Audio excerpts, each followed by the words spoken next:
In this lecture, we will discuss about applications of operation amplifier. In the previous class, I had shown you how to make a voltage regulator using transistor. If we use transistor for voltage regulation, we will have problem due to temperature drift, whereas that problem will not be there if we use operation amplifier. Now, first we see how to make a voltage regulator using operation amplifier, then I will explain some more characteristics of the operation amplifier.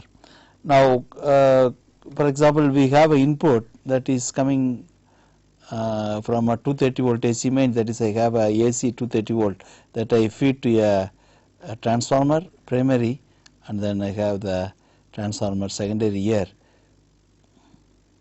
So, this voltage I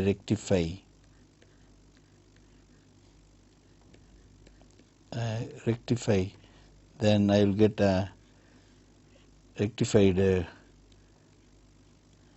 DC voltage here. So, here what we have done is we have taken the 230 volt AC and then using a step down transformer we have reduced the voltage, and then reduced voltage is rectified, and then we will get a rectified DC voltage. We will see how much voltage we have to select and so on little later. So, you got a rectified DC voltage. This rectified the voltage the whatever voltage that we are getting between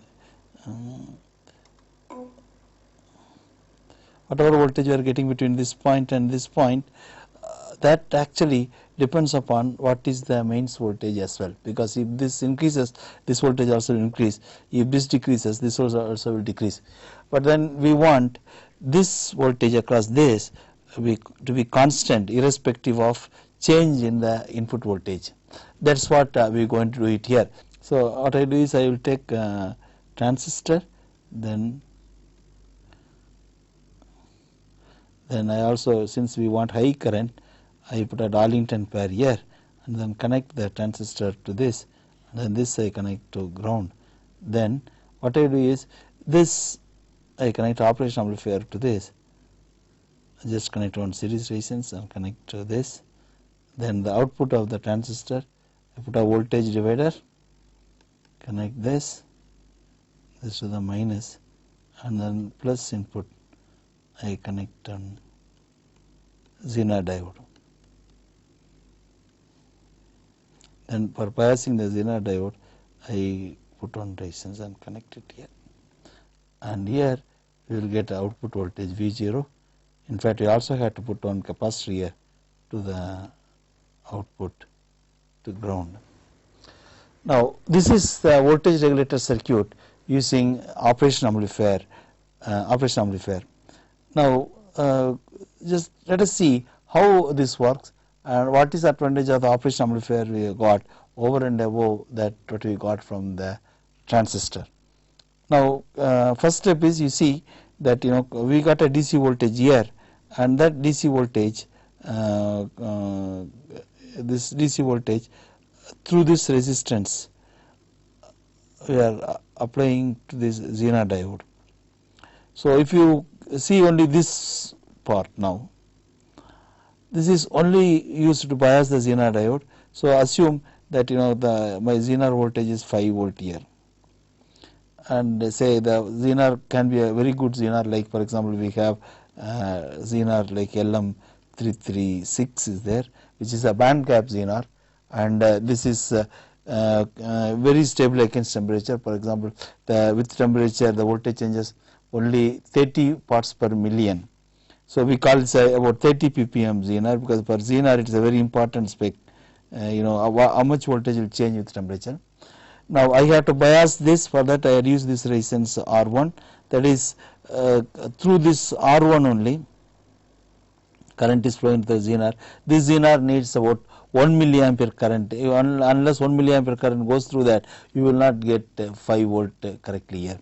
So, I had to get 5 volts. So, I had selected such that 1 milliampere current goes all the time. Now, assume that I have some voltage at this point. Now, how much voltage I need, that depends upon what is the output voltage that I require. Now, for example, if I take this is 20 volt, that means this is 5. That means the voltage across this, if I take this, if this is, if I take it as 20 and if this is taken as 5, then you have 15 volt across this. Then if I need to keep 1 milliampere current flowing through this, then I have to take 15 volt divided by 1 milliampere. That will give me 50k resistance, because I have to maintain 1 milliampere current. Anyway, the current flowing through the input of the op amp is small, so I have to keep 15k. So depending upon this voltage and the current requirement, I have to select this resistance. In this example, by taking this this voltage as 20 volt, this comes at 15k. So now this voltage is 5 volt. Now you have output voltage here, and assume that I have put the resistance, say here 10k, and assume that I have put 10k. We will talk about these values little later more in detail. Assume that now this is also this and this are 10k. Then it means that whatever voltage that we are getting here V0, this will be V0 by 2, because this is merely acting as a voltage divider, and there is no current flowing through this. So if this is say 10 volt, then this will be 5 volt. That means whatever voltage is here, half of that it is coming here. Now you see what is happening in the op amp, that this point is kept at 5 volt fixed, and this point depends upon the output voltage. Suppose if this voltage is higher than 5, because this is this point is at 5. So if this goes higher than 5, then the operation amplifier output will be the difference between these two multiplied by the open loop gain. The open loop gain of the op amp is, that is without any feedback, what is the gain that this op amp is providing. Even for the simple general purpose operation amplifier, the open loop gain will be around 20,000. So we say the open loop gain is around 20,000.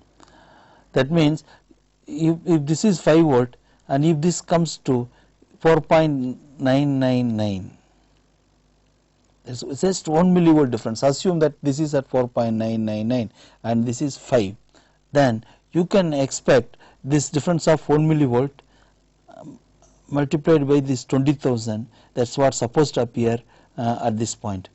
Now what's happening is the difference 1 millivolt multiplied by 20,000 will give you 20 volt at the output. Now this operation amplifier also needs power supply. So what we do is, normally we will apply power to this op amp, and that invariably the same as what actually given here. So we connect the op amp here. So this 1 millivolt difference turn as 20 volt at this point, and assuming that this current is very small, base current is very small, then the 20 volt here, 20 volt at this point will appear as 20 volt here, and then that's 20 volt actually will become 19.4 volt at this point, because you need base emitter voltage difference of 0.6. The 19.4 will appear as 18.8, again because you need only 0.6 volt difference between base and emitter. So 19.4 volt here will come as 18.8 here. So then 18.8 will be appearing at this point. If the 18.8 appears, then this will go 9.4 volt. The 9.4 volt is much higher than 5 volt. So now this is higher, this is lower.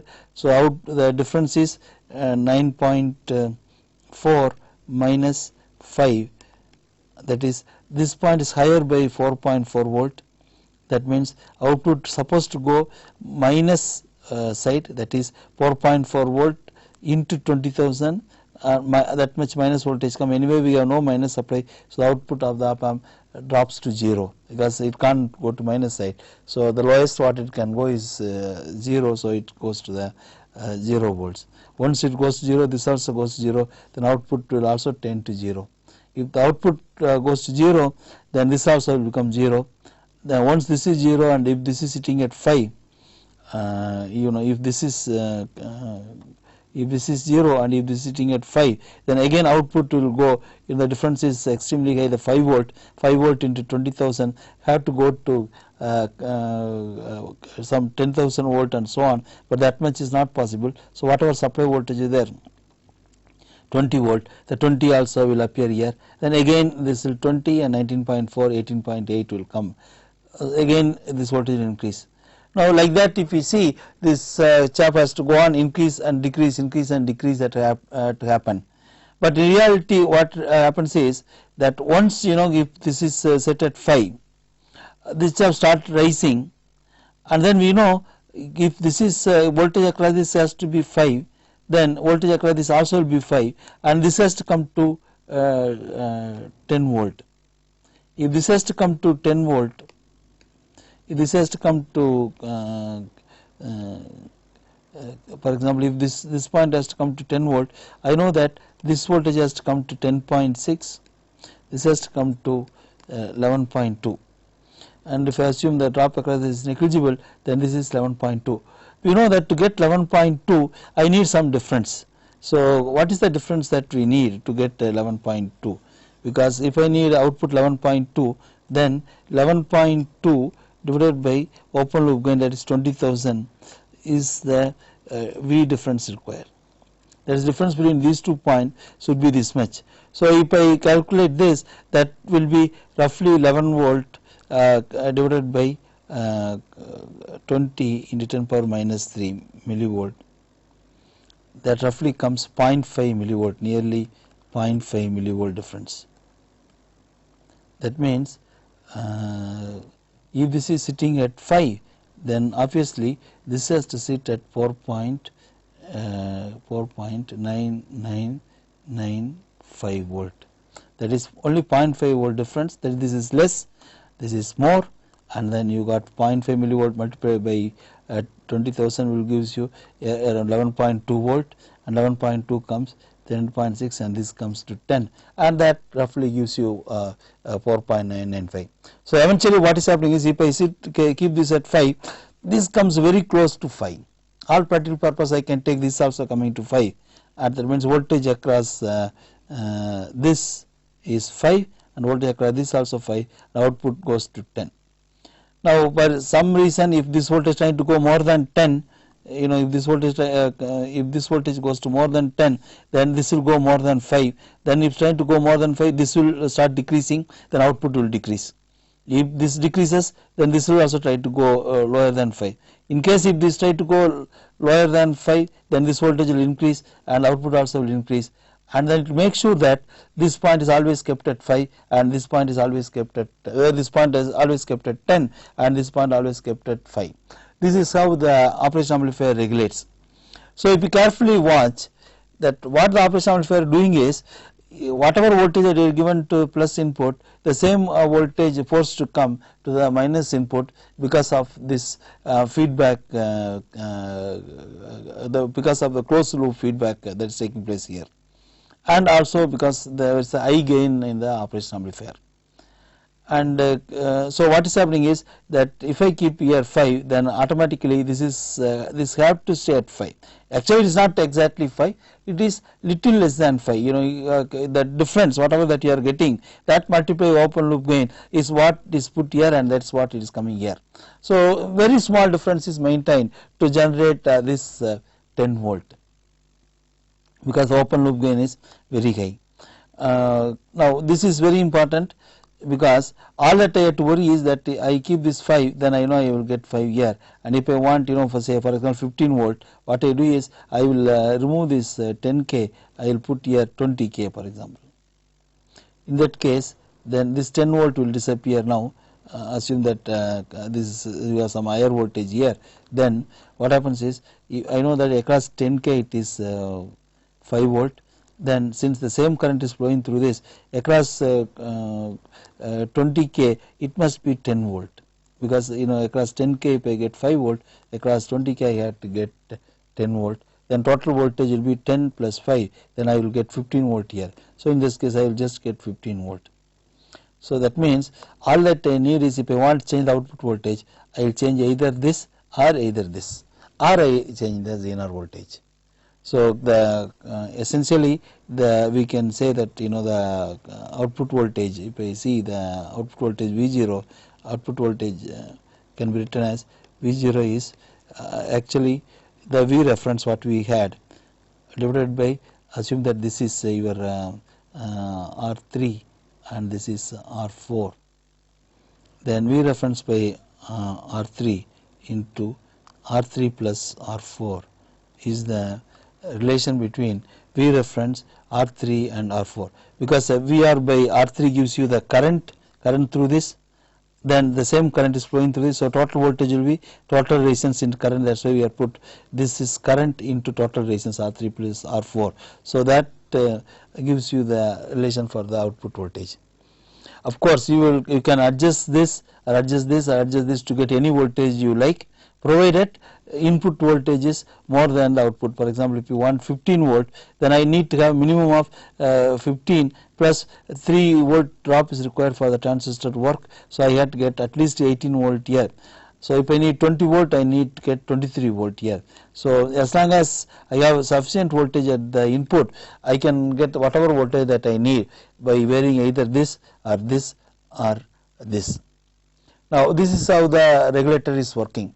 Now in fact the working principle of the transistor regulator also same that we had seen in the previous class, but then the difference here is that if temperature of this operational amplifier changes, you will find there is very little change in the output, because we had shown in the previous class that in the operational amplifier the temperature drift introduced by the transistors, that basically the VBE change due to temperature is compensated and they have very little effect. So if this is 5 and this always come to 5, and with the temperature whatever the change that it demands is very small, that are all in microvolts. So whereas in transistor the base emitter voltage changes 2.2 millivolt every 1 degree C, whereas here it changes only few microvolt. That is the difference in between the two base emitter voltage change, that alone will be coming here. So that is one of the great advantage using the op amp. And then now we have the op amp with very high gain, that also gives us makes us assume that if I am sitting, this is at 5 and this is also coming at 5, that we can assume because the gain of the open loop gain of the operational amplifier is very high. So this gives us good insight into how the op amp operational amplifier is useful, and then how it is very easy compared to the transistor in using the electronic circuits. Now this is how the basic regulator is working. Now let us see how to make a practical voltage regulator, that is how to decide on this transformer. Then we had also decided on this we had decided on this capacitor value and how to select the diodes, then how to select these transistors, and then the transistor also dissipate heat and we need to put a heat sink for this, and then why you need this capacitor here. All these things have to be decided, then only you will get a practically working circuit, because in real life if you make a circuit that must be practically usable, and only then it has any value. A simple textbook circuit really has no value and it has only academic interest. So we have to make a circuit which is really useful, and someone wires that must work without giving any problem. So from that angle now we see how to design a circuit. Assume I need 15 volt output to use in some circuit, and then at the maximum I also have to draw some current here. Assume that this is my load resistance, and my load resistance my load resistance never going to be less than 15 ohms, in the sense I am not going to draw more than 1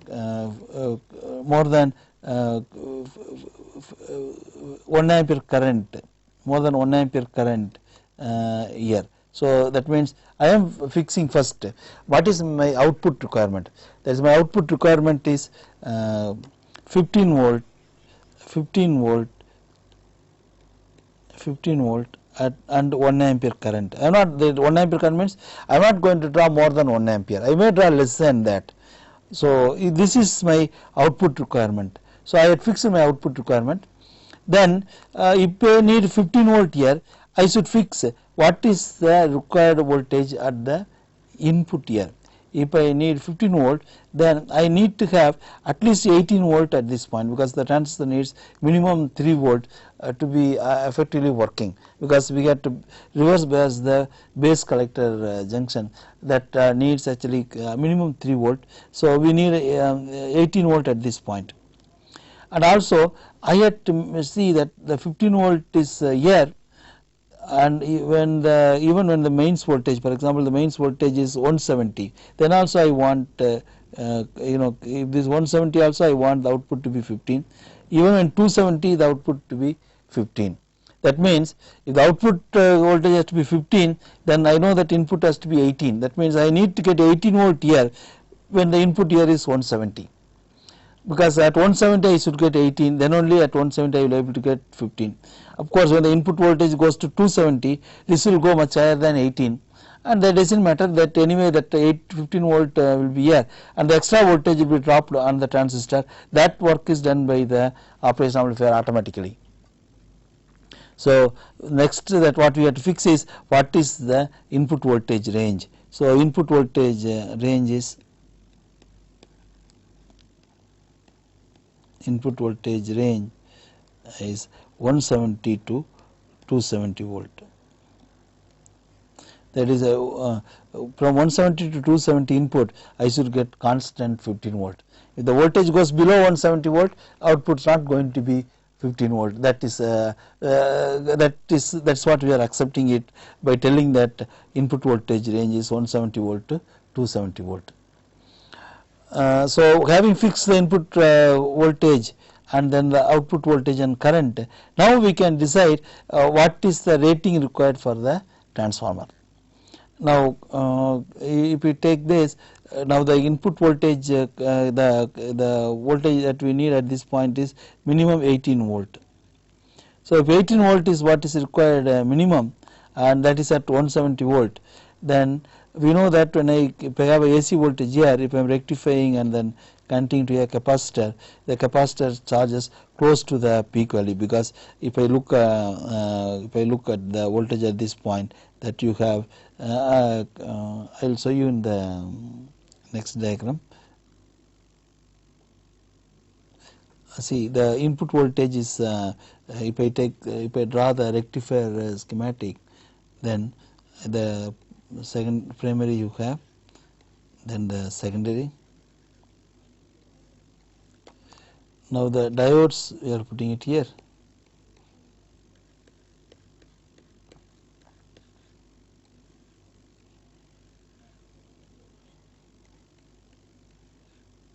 If I see the waveform, that say this is A and this is B and this is my ground point C and this is D, then you will get a voltage at A and B will be like this.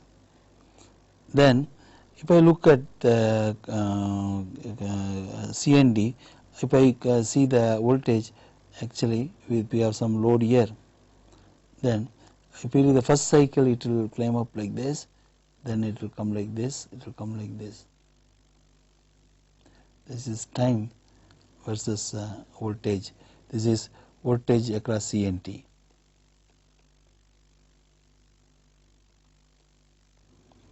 This is the voltage that we are getting if I start from 0 time.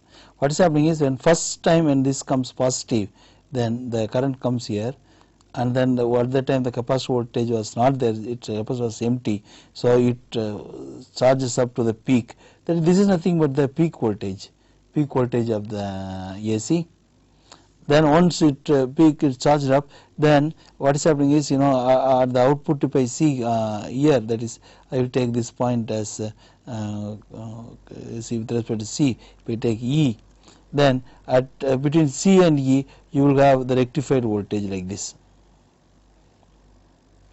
This is between C and E. Between C and E, you will have the voltage coming like this. It's time versus voltage. So essentially the first cycle goes like this. It charges up to the peak, then the AC voltage drops very fast, but then the DC comes slowly because the capacitor discharges slowly, and the next cycle it charges only during this time. The next cycle again it drops like this and it charges only during this time. So you will see that the diodes are conducting only near the peak for a small fraction of the time, this time only. That the actual conduction takes place only here. That is, it starts somewhere here and stops at the peak. Sometimes it goes little below peak also. So you will find that the diodes are conducting a fraction of every half cycle and charges of the capacitor close to the peak value. In a practical case, for example, one half cycle lasts for 10 millisecond. Whether it's a 50 hertz, then one cycle is 20 millisecond. One half cycle is 10 millisecond. You will find diodes are conducting only near the peak, about 3 millisecond time. Remaining 7 millisecond diodes are not conducting. That means the diodes are actually 7 millisecond it's off. For example, with this positive half cycle, the current actually goes like this, then it comes like this and then goes through this. So even during that time only 3 millisecond they are conducting and remaining 7 millisecond it is off. Anyway, next half cycle they are totally off, the total 10 millisecond off. That means out of 20 millisecond each diode is conducting only 3 millisecond and 17 millisecond they are off. But nevertheless they charge very close to the peak value. So the voltage that you are getting here is this secondary voltage that normally given in RMS. For example, if I have 20 volt AC, then I will get 20 into 1.414. That is roughly 28 volt DC I will get across this. This is 28 volt. Then this point is 28. Then depending upon the load it decreases little bit, again comes up, again goes up. So normally we forget about the first stop cycle. So we assume that the voltage is like this. That's what we see, and that is the ripple. This is the ripple. What is the bottom? Where it is discharging and stopping, and then from here next cycle start conducting and loading. So if I see this carefully, one half cycle I will put and show you that how the diode conducts, because this is very important to select the rating for the capacitor and so on. So if you take time and voltage, take one half cycle and then I put the next half cycle. The first cycle you leave it, then it's at this point the diodes stop the conduction, then the voltage decreases, then the decrease in capacitor voltage is taking place. At the same time the AC voltage is decreasing and reaches 0 because reaches 0 reaches 0 and then it started rising up. It started rising up. Then and this fellow started dropping, and when at some point they meet. Now again diodes started conducting. So during this time and this time diodes are not conducting. So only during this time the diode is conducting. So the story is that if you have 20 volt AC, you will get 28 volt DC with small ripple. The ripple depends upon the load resistance. That means if I want 28 volt, I have to specify 20 volt AC here. Now in our discussion, if we go back to our earlier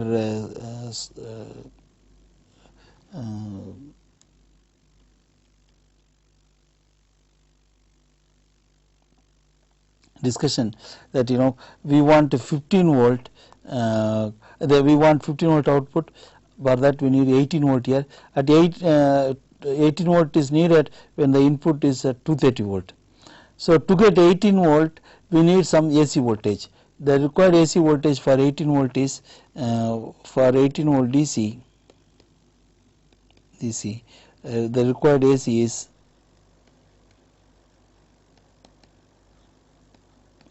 AC is 18 divided by 1.414. So that comes nearly 180 divided by 14. That will call for about 13 volt AC is required. That means if I have a 13 volt AC here, that will give me 18 volt DC here after rectification. But then I know that I need 18 volt when the input is 170 volt. That means I have to find out what is the voltage that I need at this point at 230 volt, because if I am giving a specification for the transformer, I should give at 230 volt what is the voltage required. So you need 13 volt AC at 170 volt, because at 170 I said get 13, that will give me 18 here, and that will make sure I get 15 volt at the output. That is the at 170 volt AC input secondary voltage is 13. So at 230 volt input secondary voltage actually is equal to, you will have 13 into 230 divided by 170. That is the voltage required. That if you work out, that turns out to be if I can calculate and show you. So the next actually you see this thing.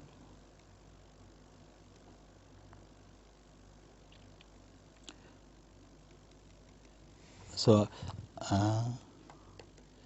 at 230 volt AC input,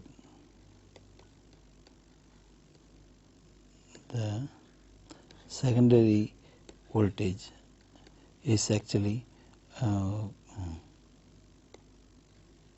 that 13 volt into 230 divided by 170. So if I calculate this, that actually comes, if you multiply this, you will get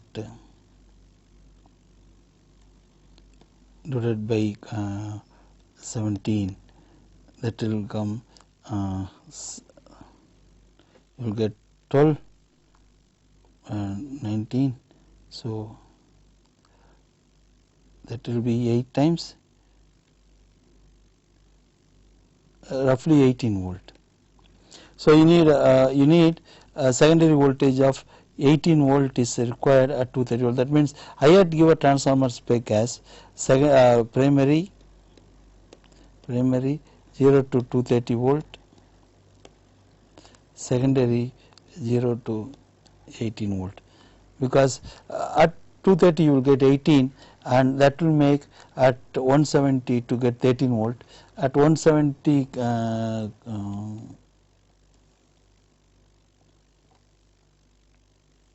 at 170 volt here, then automatically I will get 13, and that will give me 18, and I am assured of 15 volt here.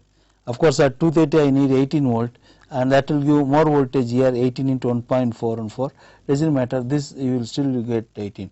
That means we have to decide on the transformer first. The transformer can be the rating can be decided like this. So now what the voltage required is, I need to have 18 volt, that is at 230 I will get 18 volt here, and then this voltage go 18 into 1.414.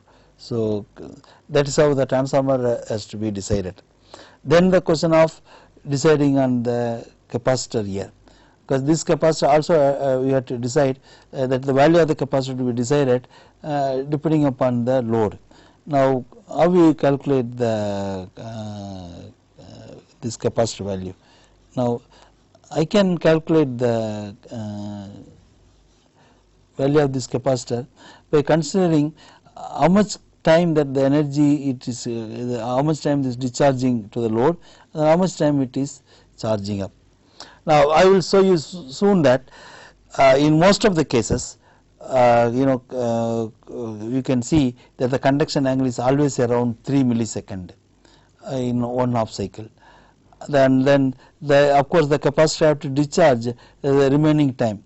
That is, during 3 millisecond, the diodes are supplying energy to the capacitor as well as energy to the output, and then remaining 7 millisecond the capacitor have to discharge.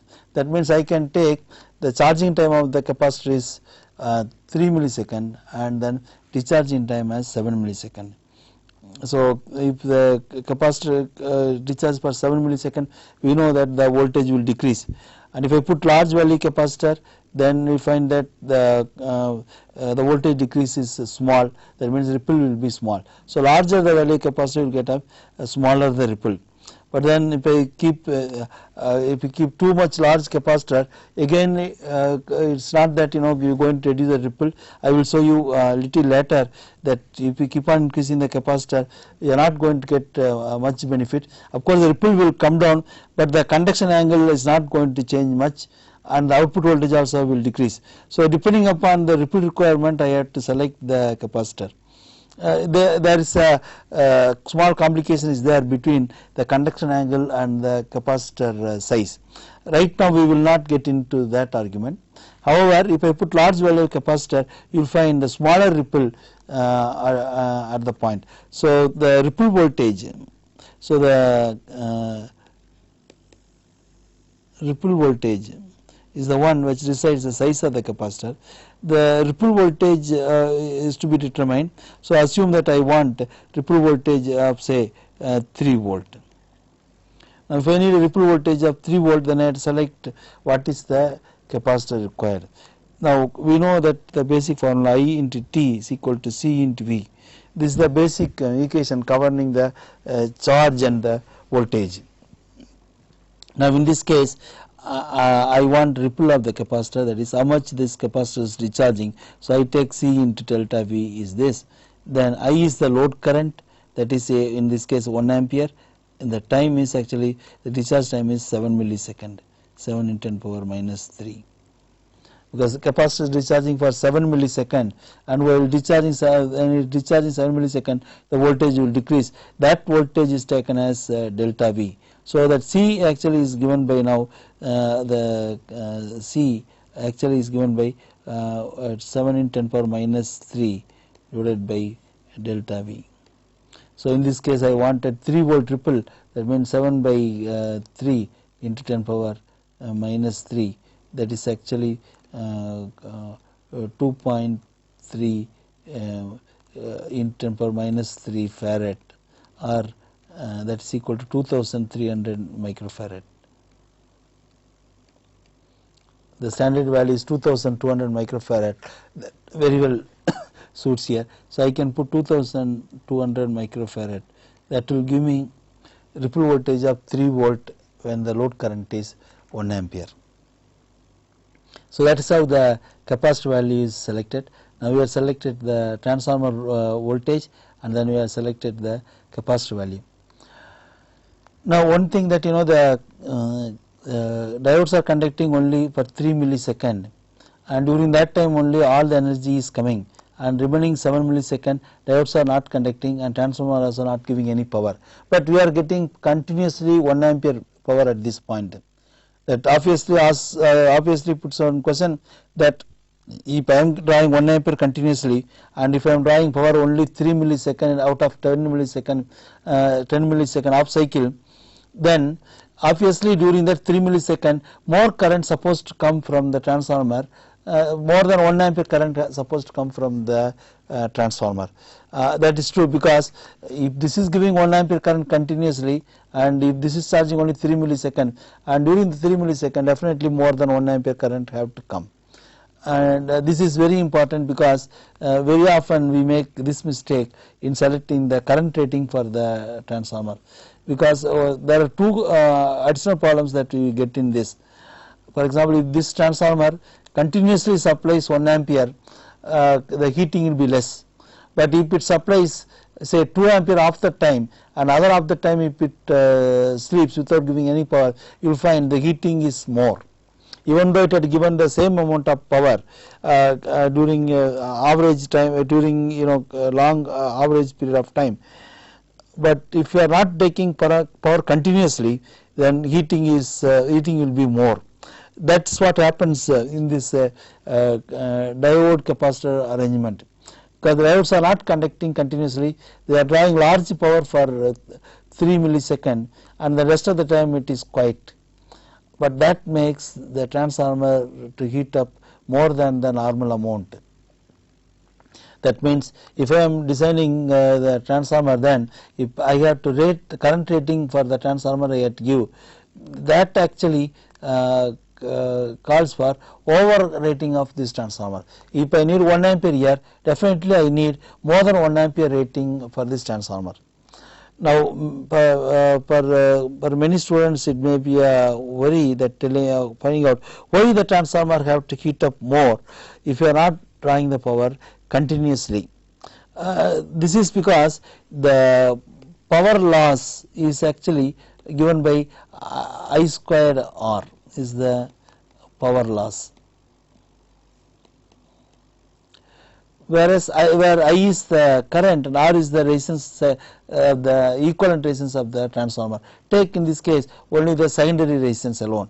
Assume that I have resistance as 1 ohm, R is equal to 1 ohm, and then I need load current I need 1 ampere. Now assume I am taking only 3 millisecond current, then the peak current is much more than 1 ampere. Let us assume during 3 millisecond I am drawing average current of 3 ampere. That means in this case the same I can take heat loss in 2 cases. That is assuming I am taking continuously 1 ampere current from here. If I am taking 1 ampere current from the transformer continuously, then what is the power loss I calculate. Then next case I assume the transformer is conducting only 1/3 of a time, but it is taking 3 ampere current. So 1 ampere current, it delivers 3 ampere current for 1/3 of a time. That means total power that drawn is same in both cases. So we take 2 cases and find out in which case the heating is more. So what I do is I will take these 2 examples. See, case 1. Case 1, continuously power is taken, that is continuous power,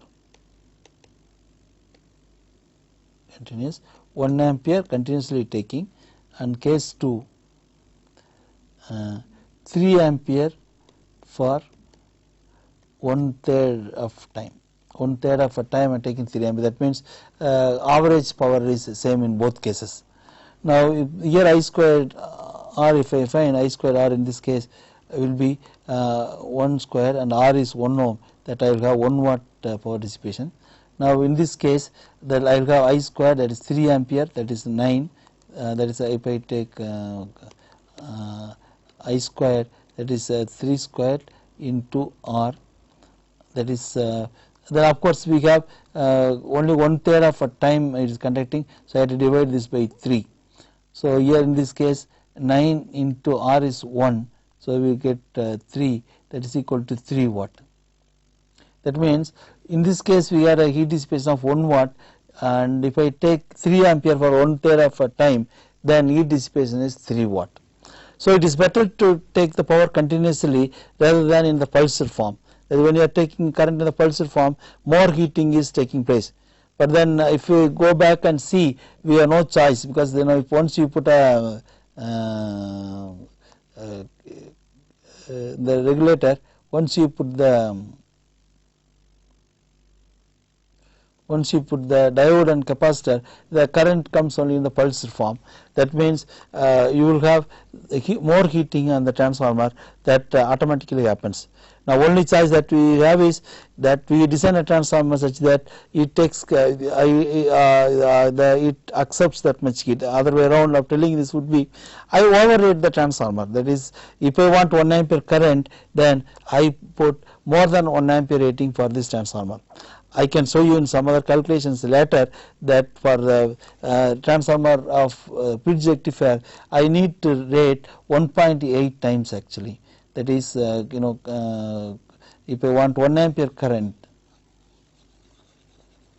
if for 1 ampere load, secondary current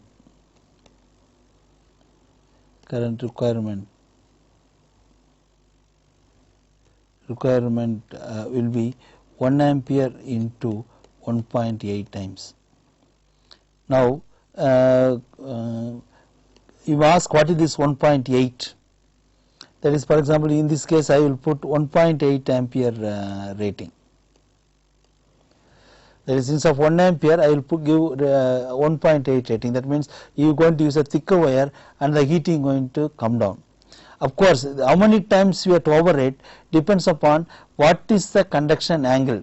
If the conduction angle is smaller, then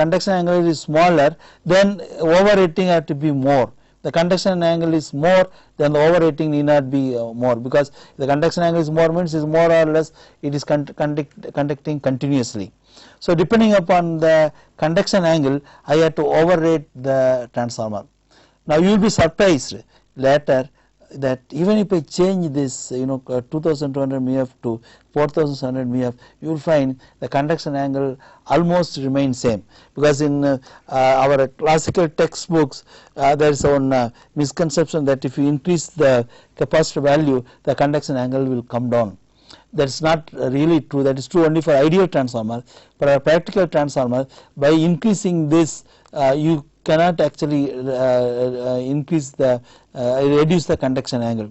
This happens because, for example, if I put 1 farad capacitor here, then the ripple is almost 0. That means conduction angle will be very, very narrow, that you may get few microsecond only conduction angle. For example, if I put 1 farad capacitor, the conduction angle comes to few microsecond. Obviously, the transformer will not able to charge this capacitor of 1 farad in few microsecond.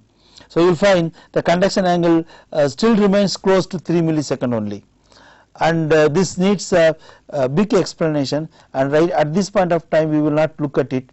You will find for practical values of 2200 microfarad or 4100 microfarad or 10,000 microfarad, you will find the conduction angle is almost close to 3 millisecond only.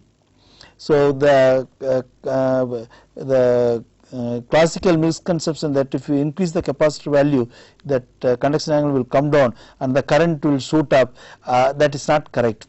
You can practically see, increase this capacitor and you will find the conduction angle remains 3 millisecond more or less, and the current also only about 3 times the load current.